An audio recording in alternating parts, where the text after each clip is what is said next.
दोस्तों इंडिया की BTS army BTS के इंडिया आने का बेसब्री से इंतजार कर रही है। और ऐसे में कुछ मंथ पहले जब लोलापलूजा के कॉन्सर्ट्स अनाउंस किए गए 2023 में इंडिया में लोलापलूजा के कॉन्सर्ट होने वाले हैं, तो आर्मीज बेहद ही एक्साइटेड हो गई थी। दोस्तों ऐसा इसलिए हुआ था क्योंकि रिसेंटली यूएस में होने वाले लोलापलूजा कॉन्सर्ट्स में हमारे बीटीएस के मेंबर जे-होप ने पार्टिसिपेट किया था, जिसके बाद काफी सारी आर्मीज को लगा था कि शायद 2023 के स्टार्टिंग में बीटीएस भी इन कॉन्सर्ट्स की वजह से इंडिया में आएंगे और फाइनली इंडियन आर्मीज बीटीएस से मिल पाएंगी। हालांकि दोस्तों रिसेंटली जब लोलापलूजा ने अपने आर्टिस्ट की लिस्ट को अनाउंस किया है, तो उसके बाद हमारी इंडियन आर्मीज का दिल बहुत ही बुरे तरीके से टूटा है। दोस्तों यही नहीं बल्कि इंडियन आर्मीज बहुत ज़्यादा डिसअपॉइंट भी हो चुकी है कि लोलापलूजा के कॉन्सर्ट्स को इतना ज़्यादा हाइप किया गया था, लेकिन उनके आर्टिस्ट की लिस्ट तो बहुत ही ज़्यादा बेसिक है।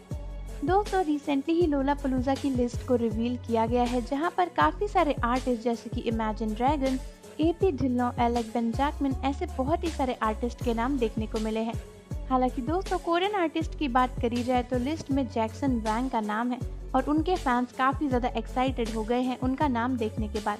लेकिन दोस्तों इस पूरी लिस्ट में बीटीएस का नाम कहीं भी देखा नहीं जा सकता है, जिसकी वजह से इंडियन बीटीएस आर्मी बहुत ज़्यादा डिसअपॉइंट हो गई है। दोस्तों लिस्ट के रिवील होने के बाद इंडियन बीटीएस आर्मी ने ट्विटर के थ्रू अपने डिसअपॉइंटमेंट को एक्सप्रेस किया और बताया कि वो बेसब्री से लिस्ट का वेट कर रहे थे, लेकिन लिस्ट के रिवील हो जाने के बाद उन्हें बहुत ज़्यादा डिसअपॉइंटमेंट फील हो रही है। काफ़ी सारी आर्मीज ने तो ये भी कहा कि वो सुबह जल्दी उठ के लिस्ट का इंतजार कर रही थी, लेकिन लिस्ट रिवील होने के बाद उन्हें ऐसा लगता है कि वो बेकार में ही इतना ज़्यादा परेशान हो रही थी और बेसब्री से इंतजार कर रही थी, क्योंकि उनके मुताबिक तो कुछ भी नहीं हुआ। हालांकि दोस्तों काफ़ी सारी आर्मीज को लगता है कि बीटीएस का नाम इस लिस्ट में से इसलिए हटा दिया गया है क्योंकि अब उनके एक मेंबर को मिलिट्री में जाना पड़ रहा है। और दोस्तों जहां तक है कुछ और मेंबर्स भी जनवरी तक मिलिट्री में एनलिस्ट हो चुके होंगे, ऐसे में बीटीएस कैसे कॉन्सर्ट में आ सकते हैं। हालांकि दोस्तों फिर भी काफ़ी सारी आर्मीज को बहुत सारी एक्सपेक्टेशन थी और अभी भी आर्मीज को लगता है कि इस लिस्ट में बीटीएस का नेम होना चाहिए था,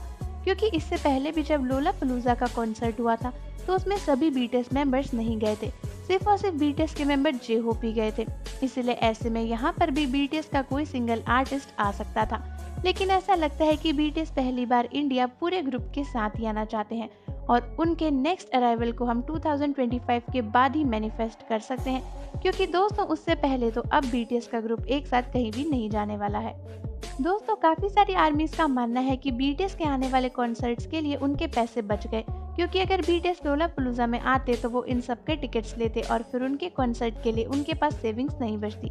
तो दोस्तों मुझे कमेंट्स में ज़रूर बताइए कि इस अनाउंसमेंट को सुनने के बाद आप कैसा फील कर रहे हैं। साथ ही साथ जाने से पहले चैनल को सब्सक्राइब करना, बेल आइकन को प्रेस करना बिल्कुल भी ना भूलें। मिलते हैं आपसे अगली वीडियो में।